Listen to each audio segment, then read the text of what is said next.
next tournament. So it was like, how can I win and prove to these people that I really can play? Right. So the next round was the last round, and I went out there and I birdied the 17th hole. And I walked to the 18th tee, tied for the lead, having to hit a shot over water with thousands of people watching. Oh, my goodness, Cindy. I'm not kidding you. So the same scenario that had gone through my head when I applied for that show a year earlier was coming to fruition. So I hit the shot on the 18th hole. I knocked it on the green, and I two-putted, and I did everything I was supposed to do. And my buddy that I played with the first day was behind me because the better players tee off last, right? Right. And she had shot 68. So she ended up birdieing the 17th hole as well, and she won. Well, the catch was I finished second. I made $33,500.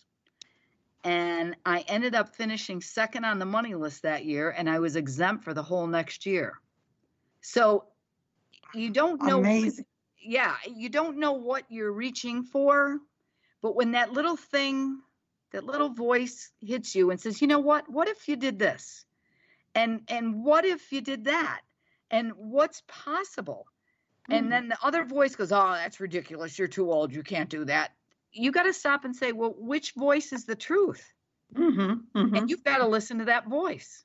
Right, right. And I think one thing that was very key, if you go back to your husband in 1996, did you say he had gotten off alcohol? And then in 2000, you realized that you couldn't fix him. You needed to take care of yourself. I think that's pivotal, right? Oh my goodness. Are you kidding? That was like huge. So again, when I saw that there was hope for me, when I looked at that newspaper, that I could prove to myself that the dream I had when I was 17 years old wasn't going to be a nightmare that would haunt me the rest of my life, then I stopped trying to fix him, and I was on a mission to do everything to make me better. Right, right. I love this story. I love this story because because it is never too late, because you were 17 when you had the dream, and here you are 47, 48? 48. Did you say? 48. Yep. Okay, so you never gave up the dream. Somehow it was still there, but you realized that you were responsible for you. And when we're trying to fix somebody else, that kind of diverts us from the plan. And how is your husband doing now, by the way? He's great. He's great. Good. In fact, on Halloween, we will be married 38 years. See, fabulous, because he needed to take care of his stuff, and you went on to do what your dream was. I think that's just an amazing story. I love it. It is. Yeah.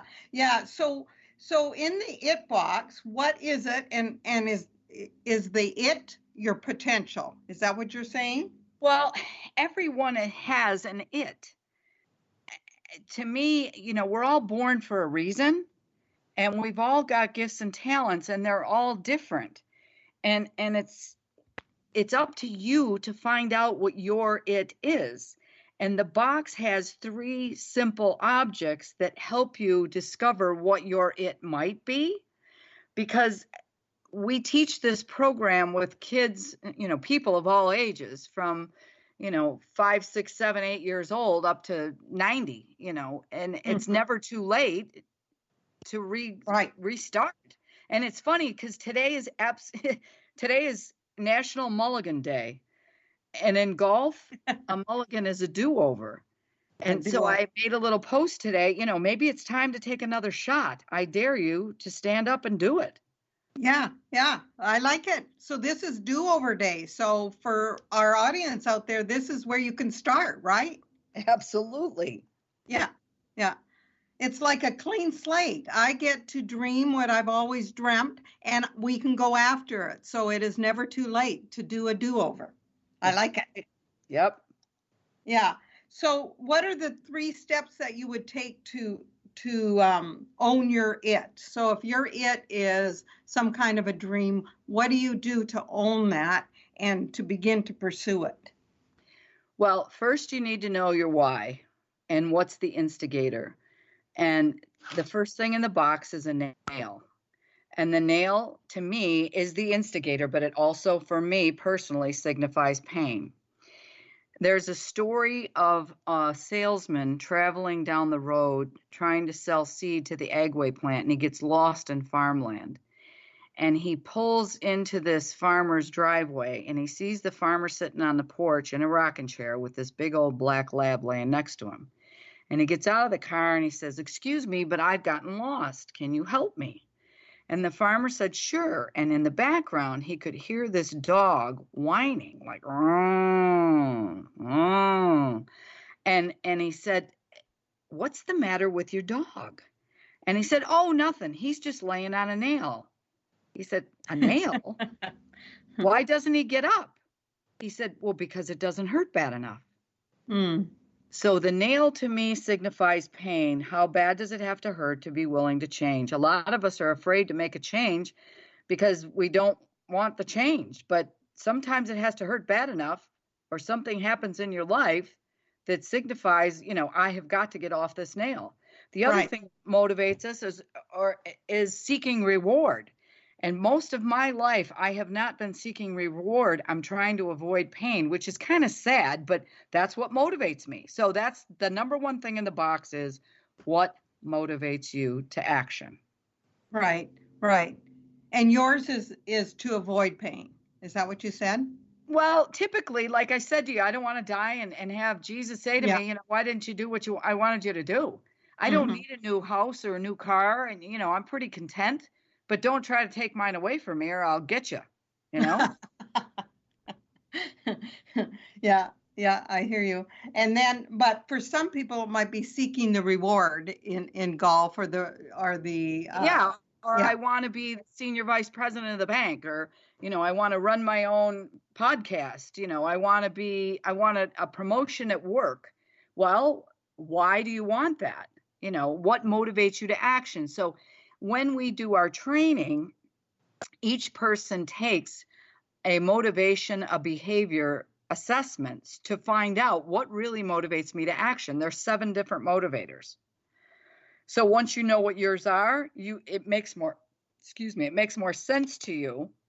mhm, Oh, that's why that bothers me and I don't want to make that decision. yeah, yeah. Now, this is when you're talking about teaching people, is it teaching people that are golfers or No. It's anybody. It's anybody. So it's individuals, entrepreneurs, corporations. We do a lot of corporate training. So when people take this assessment, we go in and we do a group report. Like I did one with a bank last week with a bunch of women who wanted to learn to play business golf, but we also did a group graph of a disc report and a motivation report, this is where you guys all sit. This is why this person drives you nuts and why you can't seem to communicate effectively. So yeah. it really opens up everything. In fact, if your listeners want to take a free report, they can go to cindymillergolf.com/nail it and take a free report and read theirs. That's wonderful. Well, you know what? We're almost out of time, so I'd like, and we're going to get into the IT box a little bit more next week. But I'd like you to tell. So, is that the free gift that you're offering today? And tell them how they can get a hold of you at the Cindy Miller, because there will be some that are curious about your little process. So, tell them a little bit more about that. So what you do is you first take the report, and this one is a preview report, so it's free. And you would go to cindymillergolf.com, cindymillergolf.com /nail-it to get the free report. And then once you know what your motivation and your behavior is, if you want more information, you will be put into a funnel, if you will, and you'll get a couple emails if you want to upgrade the test to the full report. And then we could also do a debrief, and we do the Own It Academy to help people really take a deep dive into who am I, what do I want, and how do I get it. Right, right. Wonderful. Okay, so if you have any questions out there or comments or would like to know more about Cindy, stay tuned because we'll be back next week and we're going to dig more into that IT box. And then if you need to know more about my show, you can go over to lorrainehoving.com. And here I have a free chapter that you can download of my new book. Actually, I have a chapter in a book with many other, 13 other authors. So you can download that over there. Now, in closing, I have one more question. What do you believe is the single most important character quality that produces resilience? Strife. Strife. Interesting. Oh boy, I'm gonna have to think about that one, because I like that. I like that answer. I've never had that answer before. Strife. Okay, so Cindy is going to be back with us next week, and we look forward to that. And remember out there, it is never too late. It is never too late to pick up a golf club. It's never too late to lose weight. It is never too late to go after your dreams. Well, you've got today. Well, you've got the do-over today. It is never too late to get started to live a life of purpose. It is never too late, ever. We will see you back here next week with Cindy. Bye for now. Bye, Cindy. Bye-bye. Thank you.